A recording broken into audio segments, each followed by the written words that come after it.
and welcome to the Opportunities Forum for Demolition Contractors, hosted by the Genesee County Land Bank Authority. I'm Alexandria Riley. I am the Director of Sales and Development here at the Genesee County Land Bank. And on behalf of our Board of Directors, on behalf of our Executive Director, on behalf of our entire staff, we welcome you and we thank you. We thank you for joining us. We're excited about the opportunities. We're excited about the program.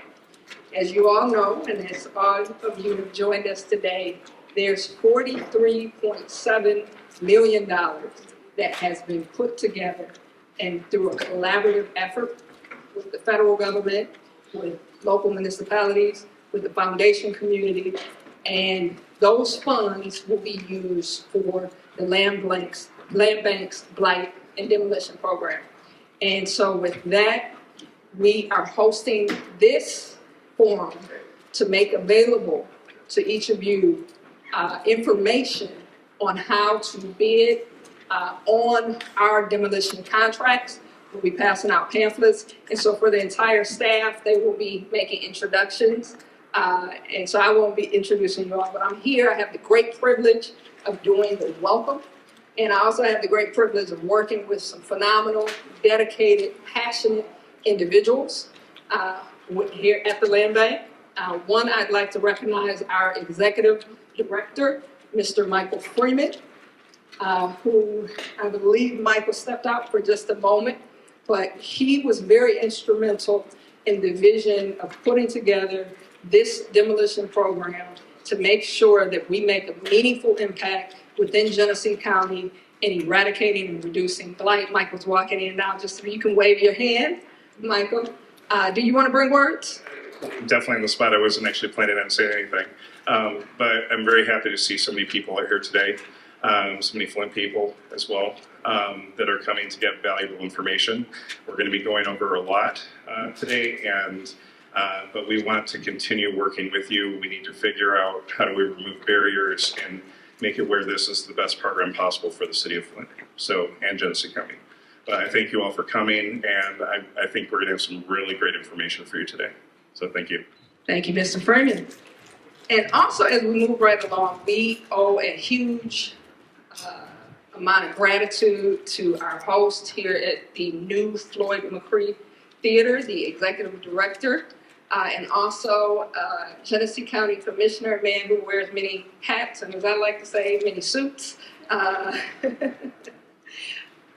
Give it up. Join me in welcoming Commissioner Charles Winfrey.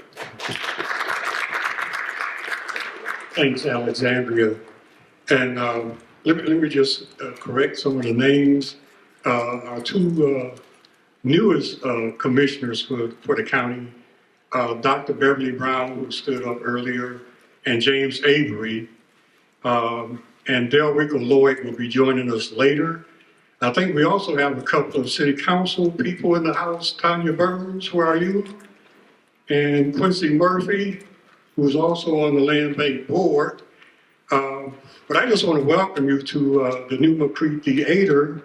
You're here for a particular purpose today, but don't forget where we are. And I'd like to invite you back. This is my commercial. We have a show opening February 13th called The Soul of Etta James. And if y'all grew up like I did, you know Etta James is one of the baddest singers to ever walk this earth. So come out and join us and enjoy some stellar entertainment. So don't forget where we are. Also like to thank the Land Bank, Alexandria, Michael, and the rest of the staff, for using this facility to share, such an important piece of information for you. Okay? That's my welcome, and I hope to see you again. Thank you, Commissioner Winfrey. And as we move on with our program and the forum, I also want to recognize the Director of Planning and Neighborhood Revitalization. Many of you have been in contact with her, I'm sure, throughout the years as she's worked diligently leading our demolition program, Ms. Christina Kelly. The other members of the staff will introduce themselves momentarily, but I do want to lay the foundation for some ground rules in terms of making sure that this is a productive and meaningful forum and that we provide the necessary information that you all are here to receive. As you all know, we've received federal funds and we want to make sure that contractors have an opportunity to work with the land bank. We also want to make sure that we are creating the opportunity where we're adhering to federal standards and we're doing that in the time frame allotted. The last thing we want is to have to send any funds back. And based on how this program runs, that will lay the necessary foundation for the future, for future opportunities and for future contracts. So there are about 2,000 properties, blighted properties, that we are looking to demolish. And so I'm not going to get into that because that's not necessarily my department to talk more about. But I do want to allow anyone that has any questions to please have those written down. We will not, again, this is a televised, well, not a televised, but a recorded forum for the benefit of the community and for the benefit of each of you that have joined us. We will not entertain outbursts and we will collect the cards and move forward in our program. So with that, thank you. We're so excited about this program. We're so grateful for you being here today.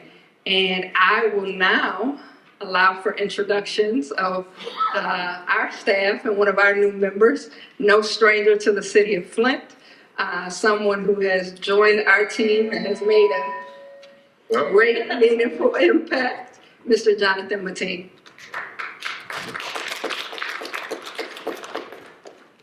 How's everyone doing today? All right. It's good to be here. I just wanted to introduce myself. My name is John Mateen. I'm the Demolition Program Manager at the Genesee County Land Bank. And it's a pleasure to be here, and I hope that this is an important and informative forum for everyone. So I just wanted to briefly go over the agenda, what the 5 key points of the meeting are today. So you can look to the screen. If you can't see this, we do have this PowerPoint printed off, so you can look to that and refer to that. We can also send you an email when it's said. So number 1, we want to share an update on our blight program. So as Alexandria has shared, we have $43.7 million secured to date to demo nearly 2,000 properties. Number 2, we want to guide contractors through grant requirements and regulations. As you all might know, there's a lot of regulations and requirements regarding the demo program, so we want to make sure you all are informed today. Number 3, we want to connect contractors to resources available in the community, and that ties into point number 2. We understand that some of these requirements are a little bit hard to understand, and so we want to make sure that you all have help here to get you the capacity you need to be able to get these bids.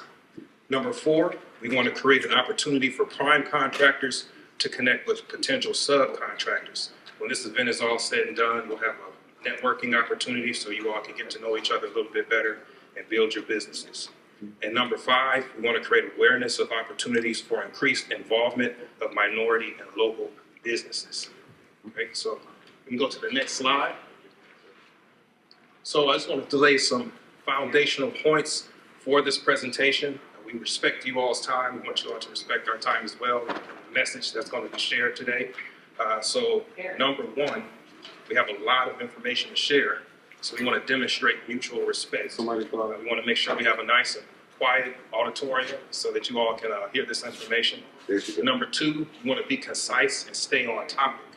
So in regards to the questions, Christina actually has index cards over here to show you all what you can write questions on. We want to make sure that these questions are relevant to the information being shared. If they're not, we won't be addressing them on the stage, but we will have an opportunity to address them in the hallway when this is all done. Number 3, we want to minimize disruptions. So we understand people are busy, but if you could just quiet your cell phones and table your text messages and emails and phone calls till after this is all said and done, that'll be very, very helpful. Number 4, we want to value the strength of diverse input. And so again, we will be able to have some conversations when this is all over with. Is there anything I missed? All right, I did a good job. So before we get started, I just wanted to make sure the rest of our demo team is introduced properly. I know we have Wes up top. He's doing the PowerPoint, so he's helping us out. You all can't see him, but he was at the check-in table. We have Christina Kelly, our director. I can let her say something if she'd like to. Great, thank you. Yeah, I'm Christina Kelly, Director of Planning and Neighborhood Revitalization, and Demo falls within my group. And I am going to be playing a backstage role here with some awesome team members who you will have more interactions with taking the lead, which is fantastic. Just very, very lucky to have such a great group of extremely passionate and committed people working to clear blight and improve neighborhoods in Flint. So it's an honor to be here. I'm so pleased you all took the time out of your busy schedules to show up and work with us here. We really want to make this an effective program, and I'm really happy to kick this work off. Good evening. My name is Faye Finhelm, and I am the Associate Director of Planning and Neighborhood Revitalization. Hopefully, we'll all be seeing a lot of each other, and we'll get to have conversations and working together. I am going to talk for most of this program, and I often talk fast, so I'll try to talk slow and save the rest for later. I won't make you introduce yourself, but if you'll stand up and please turn around so everybody can see you. This is Ray Glass. He is our demolition inspector. You will have lots of interactions with him in the field. Thanks, Ray. Back to John for a moment. All right, perfect. So before we get started, you all can take just a brief 2 minutes to get comfortable. Turn to someone in your vicinity, introduce yourself, share some information about your company and what you do, and we'll get started after those 2 minutes. We have a lot of information going, so just stay tuned. Be right back. All right, so let's start with a brief overview of where we are at with our planned demolitions. Wes, if you'd change the slide for us, please. So this is a snapshot in time, and this is before January. Just so everybody knows, Genesee County Land Bank receives our properties through tax foreclosure 3 years after taxes are no longer being paid, and we receive them after 3 auctions. Everything that is not purchased in those auctions are then deeded to the Genesee County Land Bank, and so often we are getting properties that are in poor condition and already in demolition condition. So that happens yearly. It happens at the end of the year around December or January. This graphic was created probably in November. So in November, we had about 2,950 structures in the city of Flint in our inventory from tax foreclosure that was in need of demolition. Outside of the city of Flint, in Genesee County, we had approximately 300 properties with structures in need of demolition. Those are not the properties that we can sell through our featured home program, which I invite you to talk to Alex about later, or through our Ready for Rehab program. Those are not vacant lots, which happen to be the majority of properties that we own in Flint and Genesee County. So in November, a snapshot of where we were at, we have about 2,950 properties that need demo in Flint in the land bank's inventory, and about 300 in the out county. Wes, will you go ahead and move it forward, please? All right, so we have this great big goal to secure $45.3 million to pursue demolition of about 2,400 properties that are in the land bank's inventory. So we hope that about 2,300 of those will be residential demolitions. We hope that about 110 of those will be commercial demolitions. And then we intend to fund 5 years of mowing and maintenance after demolition through our volunteer Clean and Green program, funded through MOT, and where we partner with, I think it's something like 65 or more community groups that get monthly stipends to maintain vacant lots in the city of Flint. So about 94% of the money that we are hoping to raise, of the $45.3 million, will be spent in the city of Flint, where we own most of our properties. So where are we today? Today, we have raised about $43.7 million. And this is a visualization of that breakdown. We expect there to be more pots of money by the end when we get to $45.3 million. So today we have about $43.7 million. With that, we plan to demolish up to 2,000 properties. And where did that money come from? That money came from great community partners, like the City of Flint. We have $16 million in grant funds from them. We have $8 million in grant funds from the Genesee County. We have $10 million in grant funds from Mott Community Foundation. We have about $5 million in funding from appropriations through Dan Kildy's office. That'll come to us through HUD, which has different requirements for funding. We have $200,000 that we just received from the Michigan Land Bank. And we have about $4.5 million that both the Genesee County Land Bank and the Genesee County Treasurer will be putting towards the big $45.3 million. We are not done fundraising, and we will continue to fundraise. And as we continue to fundraise, we will be adding additional properties for demolition. So how does that look? This does not match up to 2000 yet. This is also an old slide, but we will be updating it, and we will be publishing our schedules online for both the community and contractor information. But overall, that means that we're going to do about 700 demolitions this year. That means that we'll do about 600 the next year, about 500 after that, and about 100 after that. And then again, as we receive additional funding, those numbers will go up. Next slide.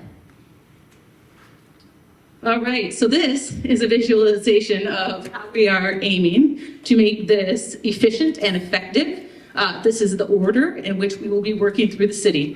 So we have about somewhere around 150 properties that we will be demolishing outside of the city of Flint in the out county area, is how we refer to it.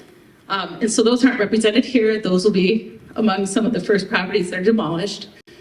But when we get to the city of Flint, this is the order that we are working through. And so we have an order so that we can make it more efficient for both consumers cuts, for utility cuts, and for contractors to work through. We're hoping that we get efficiencies by keeping everybody in the same area, not moving equipment, and that we're able to move faster.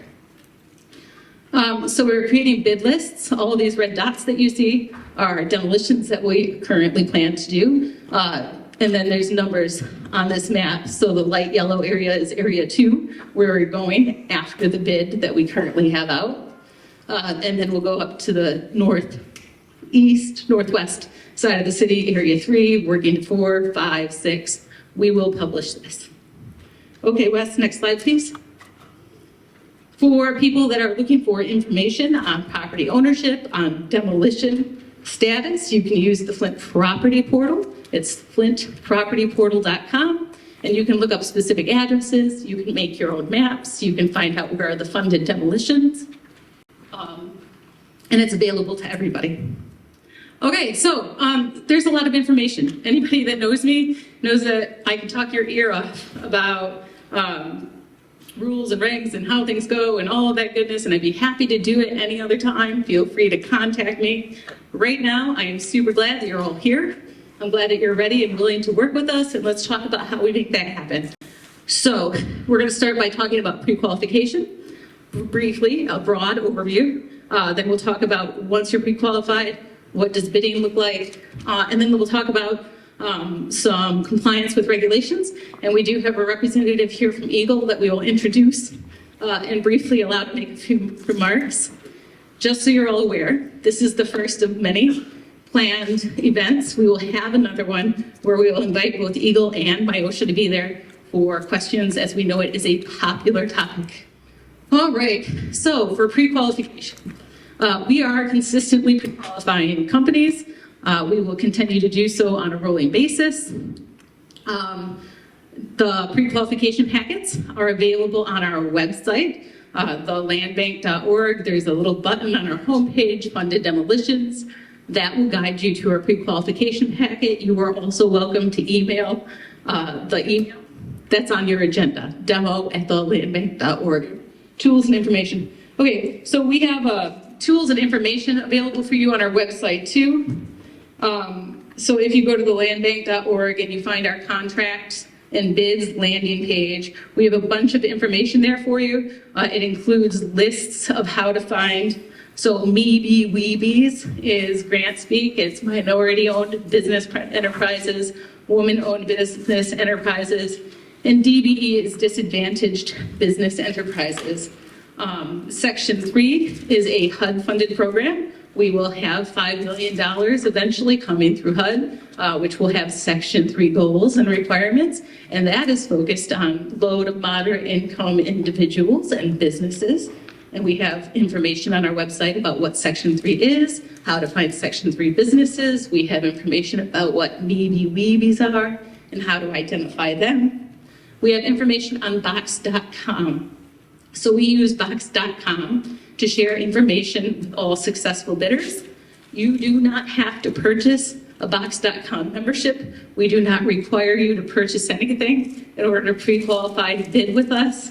There is a free individual account that you can sign up for, but you do have to have it in order to have access to the information you need to successfully do this work. There's information on the Genesee County Drain Commission on our website. All demolitions require that you apply for a soil erosion permit and/or waiver. You can find lots of good information there. And then we have a bunch of information from consumers, from Eagle, and from MIOSHA about compliance. Also, if you guys, when you came in and collected some of the stuff that we had at the table out there, you will see that there was a packet of reference checklists. I would encourage everybody interested in doing any work with the Genesee County Land Bank to please review them. They are not perfect guides to compliance, but they are created to help you understand the workflow and the requirements that we have in our scopes. So those cover bidding checklists. If you've already applied to be pre-qualified, you see in our pre-qualified checklist. And then there's so you're pre-qualified, how do you bid? Then you'll go to the bidding checklist. You are successfully bid, and now we're gonna contract. So you'll go to the contracting checklist. And now you're contracted, you're gonna look at the demolition and abatement workflow checklists. And so those are a good resource to give you an idea about the things that we expect in the event that you get contracted. All right, thanks, Wes. Next slide, please. All right, how do you get pre-qualified? First, I encourage you to read the entire packet. The entire packet is something like 200 pages. 20 pages is information we are requesting about your business. And then 140 pages is like our scope of work, what we expect from an abatement contractor and what we expect from a demolition contractor. And so before you start bidding the work, please take the time to review those scopes. And note that once you actually get contracted, sometimes scopes change, and so you'll want to pay good attention to the details in any bid that you decide to bid on. All right, so let's talk also, so the last part of our pre-qualification packet talks about our minimum qualification requirements. And so to talk a little bit about those, we need proof of financial stability. We need a certificate of good standing showing that your business is qualified and registered with the state of Michigan to do business in the state of Michigan. You need 5 years of documented and equivalent experience. So you have to have demo experience. We are currently qualifying contractors with varying levels of experience. So if you can do 1 demo a week, and you can show us that you've done 1 demo a week for 5 years in compliance with rules and regulations, you can qualify to do 1 demo a week and keep your eyes open for a scope that requires that capacity to bid on. We have bonding capacities. We have bonding capacity requirements. So I will say that most of these are federal requirements, right? We have different pots of money. Most of this money, all of the ARPA money, is federal. Any federal bid requires 5% bid bonds and 100% performance and payment bonds so that we don't have the opportunity to change those requirements. We need you to have the appropriate licenses for any of the work that you are applying to do. So if you are not in a position to apply to become pre-qualified for a demolition contract, Perhaps you are qualified as a subcontractor to do something else, like trucking or like abatement or maybe tree removal. But even so, if you are a subcontractor, we will still want to see your licenses and your certifications and your insurances to make sure that you are qualified to do that work and that everybody is covered. So let's talk a little bit about capacity. We will qualify anybody at any capacity. When we get to bidding, we're going to talk about capacity again. Also, requirements for disclosures of debarments or conflicts of interest. We have several items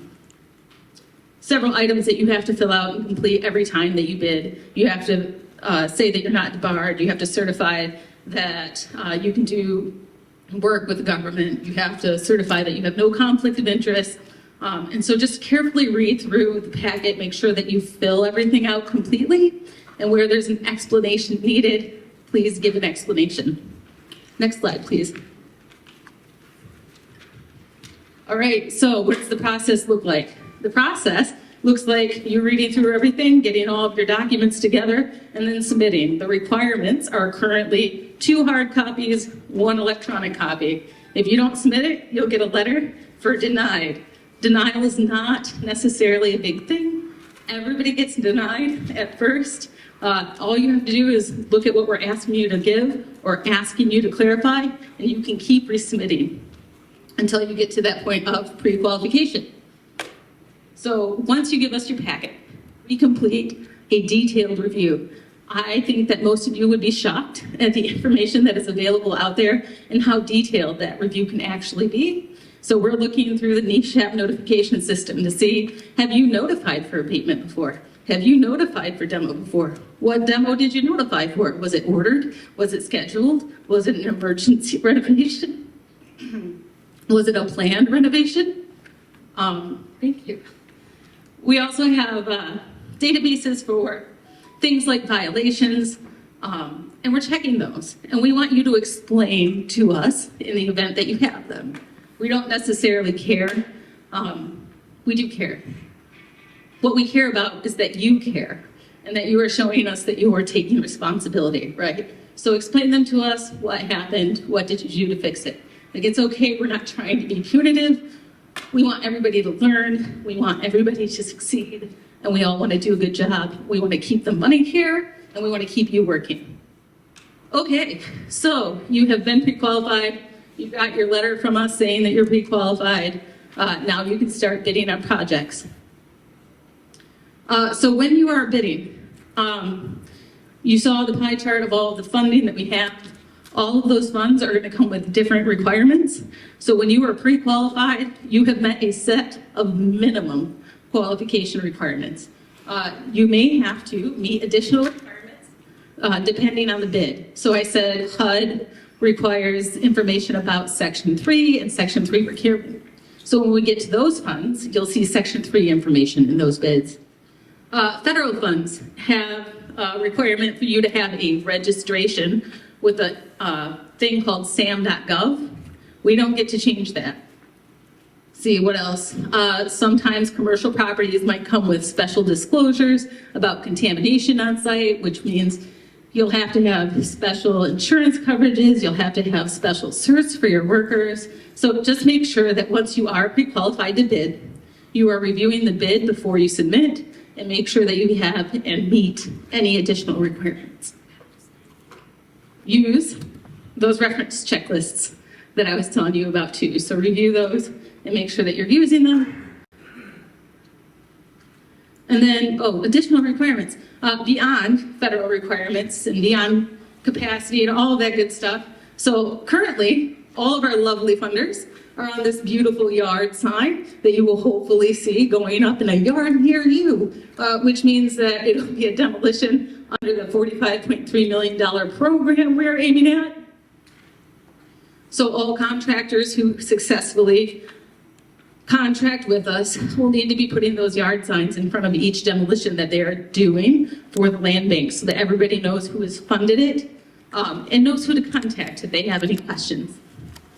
We have door hangers that have to go out around houses before you do the demolition. Those were on the table as you came in if you saw them. The City of Flint, we have sidewalk repair. You need to be making sure that you're not damaging sidewalks or approaches, and that if you have to repair them, that you are licensed with the City of Flint. It's just, there's a lot of little minute things that you might not think about that we want to make sure that you are paying attention to. Wes, next slide, please. All right, the really fun stuff. So every demolition Genesee County Land Bank does, regardless of the money that we use, is all regulated. We have to meet federal regulations with every single demolition that we do because we are the same owner. There's a whole bunch of technical reasons. The point is, it doesn't matter. We are regulated. We are not regulated the same as an owner. So we have additional requirements that you have to keep, which is part of the reason that the 5 years is required. We want to see that you have been able to do this and that you can meet the NESHAP and you know how to do it within compliance, keeping your workers safe and keeping the community safe. So MIOSHA is not currently here with us, though we did invite them. They would love to have been here, and they will be at the next one, they have told us. But I did want to mention a few things for contractors that are here that MIOSHA often reaches out to us about. So MIOSHA handles licensing and certification, and they care about health monitoring for your workers. So OSHA has all of your asbestos certs for your workers, asbestos certs for your company, has whoppers, lead certification, which in abatement or in demolition, you don't have to be a certified lead abatement contractor, right? Because we aren't abating lead. You do have to have your lead awareness certifications so that you know what you're working around and how to keep your workers in the community safe. When you're working with asbestos, you have to have your workers have to have fit tests and yearly health monitoring also for lead. And we want to make sure that you are aware of that and you're keeping up on that. Alternate work plans. So anytime that you are demolishing a structure, as though it is asbestos containing with class 1 material, you have to have what the MIOSHA calls an alternate work plan, which is produced by a industrial hygienist and a structural engineer. And not everybody is always aware of this, and so I want to point it out to you. It does need to be available in the event that you need it. That is not something that most contractors can do on their own, which might take you hiring a consultant. So make sure that when you are preparing your bids, that you are familiar with the requirements that you have to meet, and that you're giving us a high enough bid to make sure that you are meeting them. You don't want to get a contract and then find out that you have to do 100 alternate plans that you didn't plan for. 1% fee. So Eagle and OSHA both require 2-week notification before you do your bids or before you start any of your work. When you are notifying for asbestos removal, regardless of whether or not it's a demolition, as far as MIOSHA is concerned, it's an abatement project. So you are telling MIOSHA that you're going to abate a project 2 weeks before you abate it. That's a requirement, federal requirement. And then you're telling Eagle 2 weeks before you do a demolition or abatement, both, that you are going to abate or demo a structure. Which also goes back to capacity. So, and I thought there was a slide here that I missed. Capacity. So in bids that we release, we have timeframes that the work needs to be completed within. When we are looking at your capacity when considering a bid, we are subtracting 2 weeks from that time frame because you can't do any work for 2 weeks because you have to notify the state, Eagle, and MIOSHA before you can do anything. So then 2 weeks minus that time frame divided by however many structures are in that bid, right? So when you are thinking about capacity and you are thinking about bidding, make sure you do that math and that you can show us that you can do that.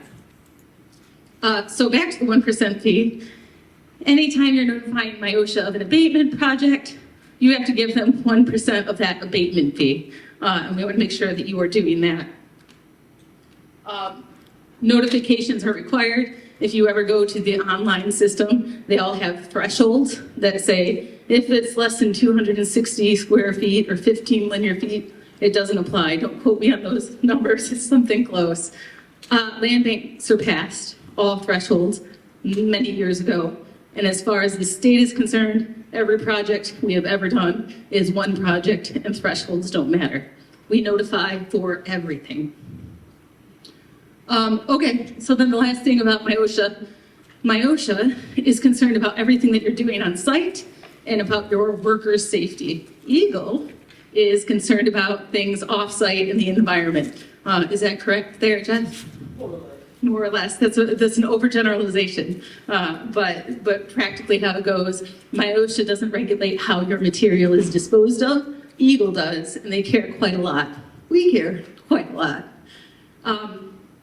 Some things that EGLE notes to us all the time is cancellation and revision of notifications in the event that you notify the state and they show up and you are not there. That could potentially be a violation. You want to avoid those kinds of situations. So make sure you're telling them when you're going to be off site. Make sure that you're canceling notifications when you're no longer going to be doing the work. Notification, again, required for absolutely everything. Thresholds don't apply to us. We notify for friable, we notify for non-friable, and we always assume to be on the safe side, the worst, right? So if we have a burnout, you're notifying for that as well, even if there was nothing to sample there. All right, I think that gets at it. We have a representative from EGLE, Jeff Benya, and I'll give him a minute to say a few words here in a moment. Next slide, please, Wes. I do want to point out that there are certain things that OSHA and MIOSHA and EGLE don't agree on. So notifications is one. When you are doing a demo as containing, it is both a demolition and an abatement. You have to submit 2 notifications, one to EGLE, one to MIOSHA. You also have to submit a notification to OSHA if you abated that structure before you demolish it as asbestos containing. Drywall and joint compound. So there are times when NESHAP, EGLE, will waive a requirement. OSHA never waives a requirement. So NESHAP and EGLE for drywall and joint compound will allow a composite sample. So NESHAP regulates asbestos containing material that is over 1% asbestos, which is why we give everybody surveys, right? So over 1% asbestos is regulated by EGLE. Under 1% asbestos, EGLE doesn't necessarily regulate and doesn't care where it goes. We do, but EGLE might not. So drywall and joint compound, usually it's the mud, the compound that is asbestos containing. EGLE will allow us to do a composite sample of both the drywall and the mud together. And if that's less than 1%, then EGLE doesn't regulate it. OSHA, on the other hand, does. And for your worker safety, you have to treat that as a friable asbestos class 1 material job if that mud is over 1%. Which means that while you're on site, that is asbestos containing, and when you're disposing of it, perhaps it's not, which is a contradiction that we should discuss before you sign a contract. Asbestos less than 1%, EGLE and NESHAP doesn't necessarily regulate that. MIOSHA does. So even if we don't, when we publish our bids, we tell you all of the stuff over 1% that needs to be removed before you bid. There is still stuff there that you need to be aware of as the bidder, keeping your workers safe, that OSHA regulates, and we want to make sure that you're meeting those requirements. Wetting waivers, EGLE and NESHAP, when it's below 32 degrees, will waive wetting requirements. MIOSHA never will. So even though you can document that it's freezing for EGLE, you can't do that for OSHA. So you need to be thinking about how are you going to keep your stuff wet and your dust down. Also, on top of that, land bank always requires water regardless. Never do we want to see dust floating down the street ever. Just to be safe, we assume lead is present, right? So we are always controlling dust, even when it's not just about asbestos, right? And then last but not least, air monitoring requirements. So when you're doing a demolition, all of your workers need to have personal air monitoring. And if you need to be air monitoring for lead, you need to be having negative exposure assessments for lead and asbestos and cadmium. and make sure that all of your workers are safe. And if you don't know what that means, I would encourage you to reach out to our OSHA reps. You will note that in every single bid, all of our OSHA and EGLE reps are identified in there. And I encourage you all to call them with questions that you have, because I guarantee you I will. My specialty is questions, and if you ask me a question, I will find the answer. So also be careful what you ask me, because maybe you don't want to know. Next slide, please, Wes. All right, so back to, we want to get everybody opportunities to do this work. The money that we have comes with requirements. Requirements is a strong word. All of the money that we have comes with goals for maybe weeby participation and inclusion. We want to surpass those goals, and we want to make sure that everybody has as many opportunities as possible to get in on the work, whether it's as a prime, if you can qualify as a prime, and if you can't, and maybe you don't do demolition, maybe you do trucking, maybe you do tree removal, maybe you do landscaping. We want to make sure you have that opportunity too as subcontractors or potential subcontractors. So our goal with our mock grant, our contract says our goal is 10% participation. Our goal with our ARPA dollars is currently, and this could change over the years, 15.3% MEBs, minority-owned business enterprises, and 6.9% WEBs, which is woman-owned business enterprises. We hope to surpass those. So, how are we going to surpass those? Next slide, please, Wes. We are going to host networking opportunities. We are going to explain as often as we can the requirements. We are going to be making lists of potential subcontractors and supplying those to prime contractors. We're going to host more networking opportunities. We have some partnerships that we're starting to build with agencies that can help businesses that are getting started out, and we will be hoping to connect interested parties with those opportunities. We have some here today that I will introduce to you shortly, so they can tell you a little bit about what they do, and you can go meet them in just a moment. And so then on here, I just listed some opportunities that I see for potential companies that might support demolition, right, but maybe don't do demolition. For both the demolition contractors in the room that would be primes, and for the folks that would like to supply those services to primes.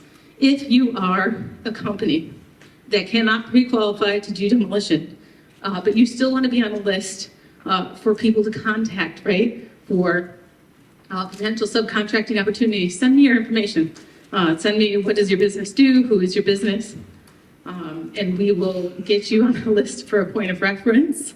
Just note, subcontractors still have to be licensed to do the work that they are applying to do, and they have to meet insurance requirements. So while we do not pre-qualify subcontractors, you still have to be approved if you're going to use a subcontractor. And then one other item is sometimes prime contractors will use the same subcontractors just because you've been used with a different contractor prime, right? We want every prime contractor to vet or to research their own subs as they are taking the liability for the work their subcontractors do. So every contractor needs to get approval before they use a subcontractor, regardless of who has used them before. All right, also, so we're all aware, I also want to point out, anytime, one of the methods that we're going to use to try and increase our minority and women-owned business enterprise inclusion is anytime we have a prime contractor that is going to subcontract, they have to reach out to at least 3 businesses, and they have to show us that they did, and they have to include maybe BBs in their reach out. All right, next slide, please, Wes. Okay, so resources for contractors. We have Mott Workforce Development. They were unable to be here with us today. If you are looking for employees, their information is also in every bid that we do. I would encourage you to reach out to Mott Workforce Development. There is the Flint County Business Bridge, which lists lists companies that does work. It's not strictly Genesee County companies, but also companies that work in Genesee County that are minority owned. I'm trying to look back there to see if I can see nodding. All I can see is lights in my eye. And then also PTAC, which stands for something impressive that I'm unable to repeat. PTAC and the folks that work on the Flint and Genesee County Business Bridge are here today. We have a Jasmine McKinney here, and they have a table set up in the networking room so that when you are done here, they can offer, I have notes on what they can offer, assistance with government contracts, permitting, licensing. I believe I heard something about potential loans and grants. So if you're a business looking for that kind of support, please reach